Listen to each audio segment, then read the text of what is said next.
Last night we were just talking about finally an audience has had a chance to see this movie that you've been working on. What's that feeling like to see these reactions and hear the laughs and It was pretty heady, and you start with mentioning the laughs. Well, I mean, there are a few funny moments, but I think there's a little more tears in this. Yeah, but I mean, off the top, I mean, listening to people laugh was just, I thought it was just incredible, because that gave it a lot of places to go.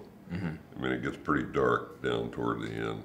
Yeah. And with all the music along the way, it's pretty emotional. It's a pretty emotional ride.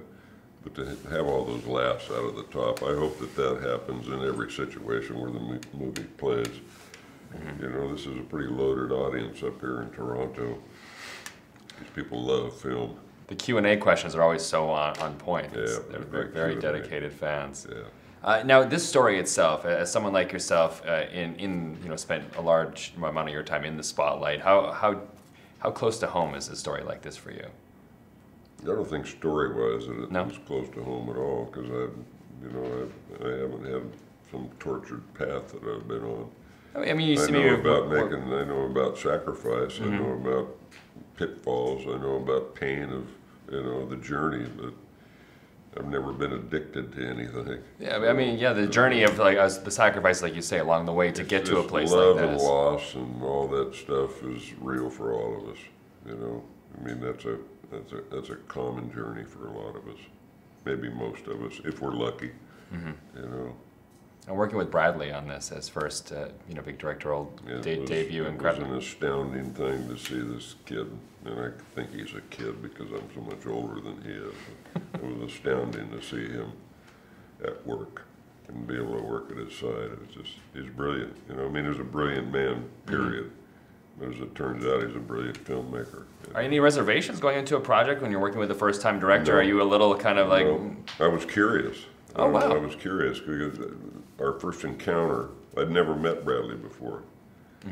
And I was curious about where he was off to with this thing. And then he played this tape of, where he'd been working with his voice coach. Wow. And it sounded like me, and I thought, well, that's weird. But then he explained why, and I thought, well, that's cool, There's a line in the film, if you don't dig deep in your soul, you won't have legs. Do you find that to be true? Totally true. Totally true. And I get it. You gotta, there's a long line behind every one of us in this business waiting for the shot to get in. And if you don't dig deep, and if you don't, I think that was in reference to music with, in the piece, but yeah. I think just life in general. I think so too. You got to dig in. You got to work hard. I think that's what that's about. Dig deep in your soul. I mean, he was talking in terms of maybe of music. Coming up with music, coming up with words, which come from the heart. But I think that's just true in general. Dig in. Work hard, then it's not going to come. Couldn't agree more. Thank you so much, sir. Thanks. Pleasure.